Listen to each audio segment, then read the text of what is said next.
Coming up in entertainment news updates for today, president of the Black Star International Film Festival, Juliet Asante, has cautioned Ghanaian filmmakers that while many are calling for transformation in the industry, few are willing to embrace the mindset shifts required to make that change possible. Now, speaking at the 10th edition of the festival in Accra, Juliet Asante highlighted, and then she said, I beg your pardon, one of the major issues we face is that we say we want change, but we do not want to change.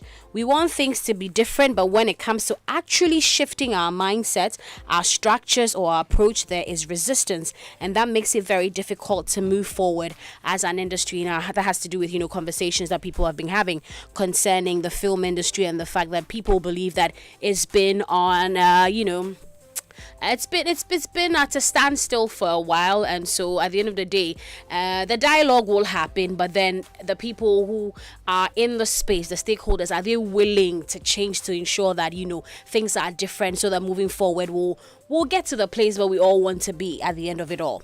Now, away from that though, award-winning Ghanaian singer Kiddy has shared his frustration about the state of the creative space in Ghana.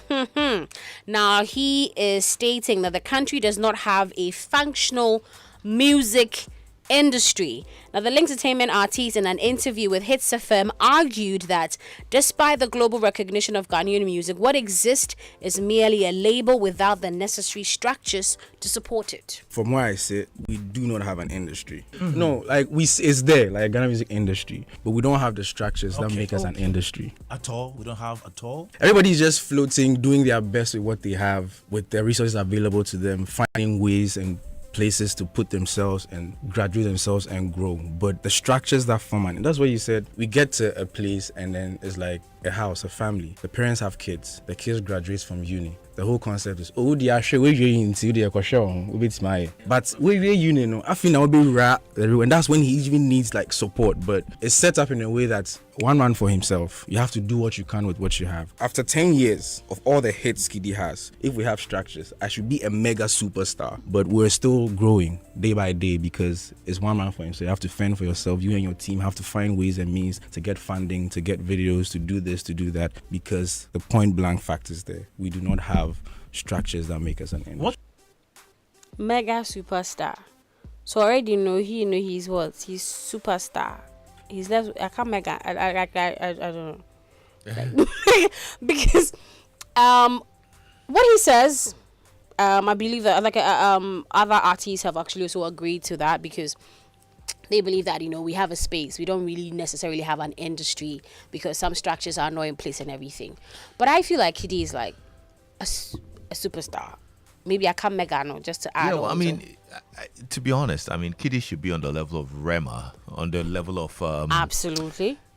What's the guy's name? Kiss Daniel. You know that when we're talking about African Afrobeat stars. His name should be up there as well. One of those that I want to be on that level, Wizkid, Davido, whatever it is. I mean, probably maybe just a few notches behind the likes of Wizkid and Davido, but he's got the talent, he's got everything that it takes, he's got the vibes, the looks, everything that it takes, you know what I mean?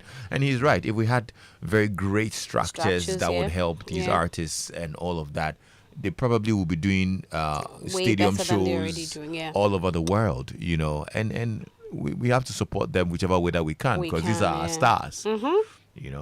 We're just waiting to have the mega, and that'll be it. But anyways, to the internationals, I'm very particular about the mega, but hey, to the international scene, I said it. But Kiddy, my baby. I don't know what's happening, but yeah. Cassie Ventura says that she is worried for her safety and moved her family out of New York ahead of Sean Diddy Combs' sentencing this week. Now, she says, I am so scared that if he walks free, his first actions will be swift retribution towards me and others who spoke up. And that's what she wrote in a victim impact statement.